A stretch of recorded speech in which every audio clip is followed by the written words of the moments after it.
Hello guys, स्वागत आहे तुमच्या एका नवीन व्हिडिओमध्ये. मी आकाश मोरे. तर आज आपण बारामतीतून जाणार आहे सातारा जिल्ह्यात सज्जनगड पाहण्यासाठी व अनुभवण्यासाठी. महाराजांची पराक्रमची निशाणी असलेला जिल्हा म्हणजे सातारा जिल्हा, आणि त्या सातारा जिल्ह्यातील एक गड म्हणजे सज्जनगड. तर आपण आज सज्जनगड एक्सप्लोर करण्यासाठी जाणार आहोत.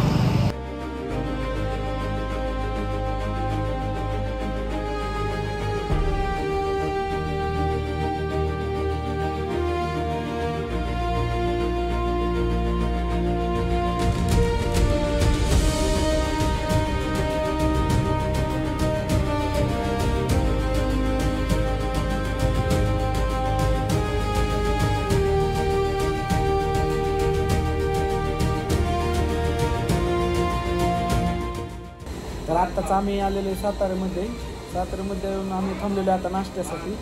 श्रीकांतनं आम्ही 5:30 वाजता निघालो होतो इथून बारामतीमधून. आता पहिलं म्हणलं नाश्ता करून घ्यावा.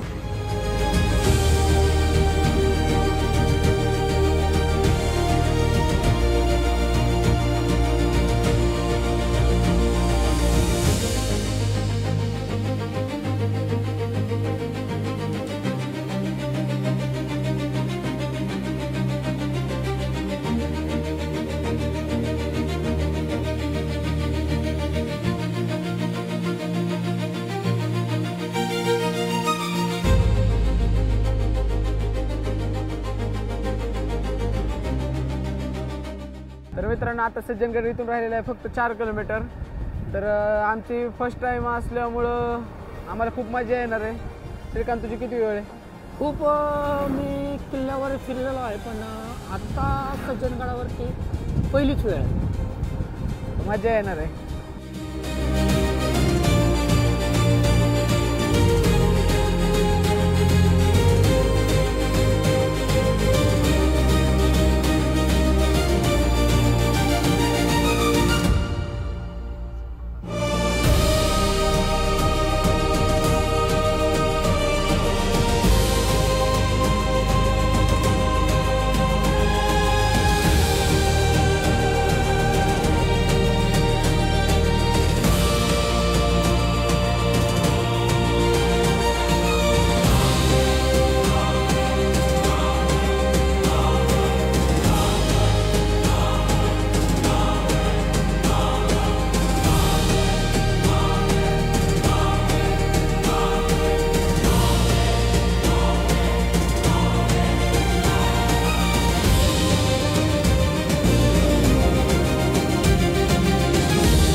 तर महाराष्ट्र राज्यात सातारा जिल्ह्यात स्थित असलेल्या सज्जनगडाच्या पायथ्याशी आपण उभे आहोत. तर या गडाची उंची 3350 फूट आहे, आणि हा जो गड आहे तो गिरिदुर्ग प्रकारात गणला जातो, आणि जी चढण्याची श्रेणी जी आहे ही मध्यम स्वरूपाची आहे. आता बाकीचे गड किल्ले बघतो आपण, त्याच्या मानाने ह्या गड किल्ल्याची परिस्थिती खूप चांगली आहे. तर आपण गड चढत असताना आपल्याला 11 मारुतींचं दर्शन जाताच होतं. प्राचीन काळी या डोंगरावर अश्वलयीन ऋषींचे वास्तव्य होते, त्यामुळे या किल्ल्याला अश्वलयीन गड म्हणू लागले. या किल्ल्याची उभारणी शिलाहार राजा भोज याने 11व्या शतकात केली.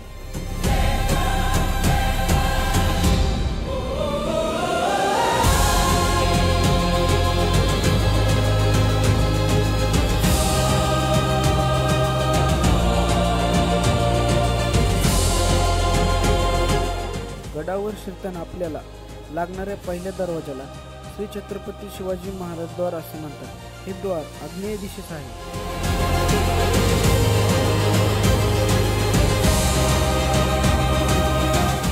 तर आता आपण आलेला आहे श्री छत्रपती शिवाजी महाराज महाद्वारापाशी. तर आता आपण इथून आतमध्ये जाणार आहोत.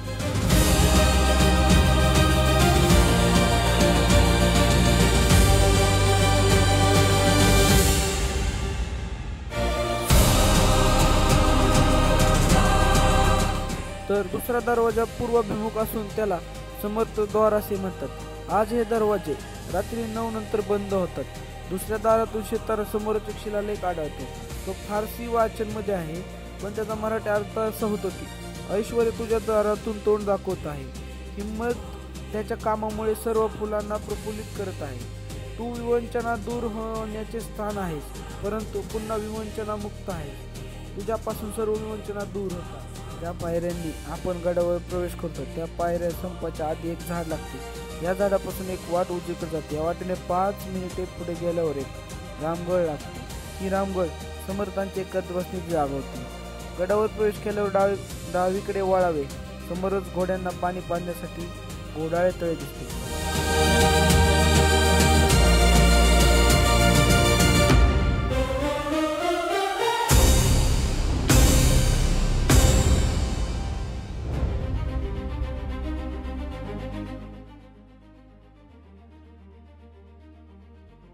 प्रवेशद्वाराच्या डाव्या बाजूला आंगलाई देवीचे हे मंदिर आहे. त्या कृष्णा नदीच्या डोहात रामदासांना रामाची मूर्ती व आंगलाई देवीची मूर्ती सापडली होती.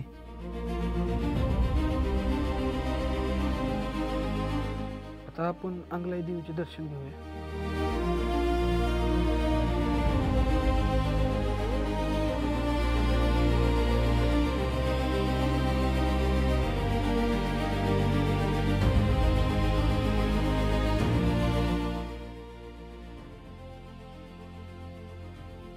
तर मस्त मध्ये असा किल्ला आहे. मस्त असं वातावरण आहे. आम्ही आलोय, तुम्ही सुद्धा एकदा भेट दिली पाहिजे. आजचा नाश्ता गडावरती भरपूर आम्ही असं आणलेला आहे. तुम्हाला किती दिलं तू?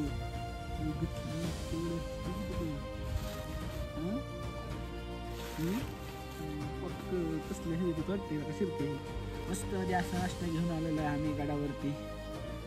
श्रीकांत आणि आम्ही याच्यात काय काय बघूया. हो हो मस्त मध्ये अशी शेंगदाण्याची चपाती आहे. श्रीकांत तुला काय खायचं आपल्या? शेंगदाणे.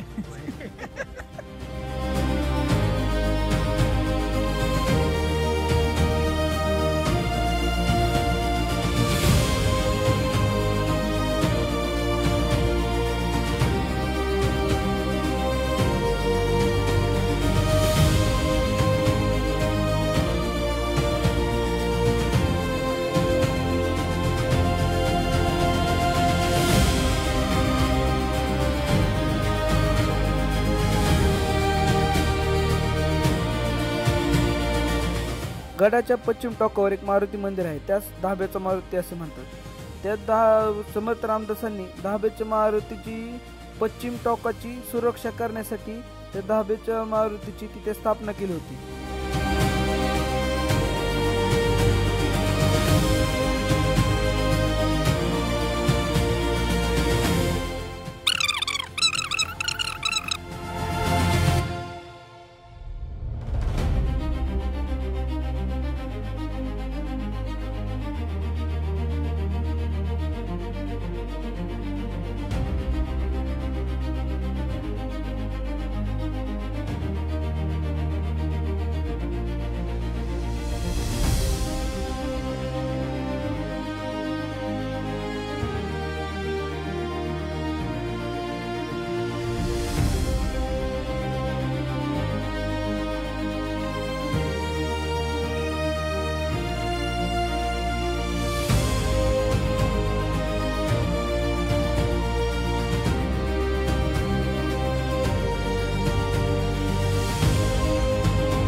समर्थ संस्थान आणि श्री समर्थ सेवा मंडळ यांचा दिवसातून 2 वेळा दिला जाणारा रुचकर असा महाप्रसाद या गोष्टी पण आवर्जून पाहण्याजोग्या आहेत। तसेच पहाटे 5 वाजता होणारी काकड आरती, परळी गावाच्या बाजूला असणारे उरमडी धरण, गडावरून ठोसेघरच्या बाजूच्या असणाऱ्या पवनचक्क्या, सज्जनगडावरून दर्शनास पडतात।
तर मित्रांनो, आता पूर्ण गड सैर करून झाल्यात आम्ही गड उतार झालेला आहे।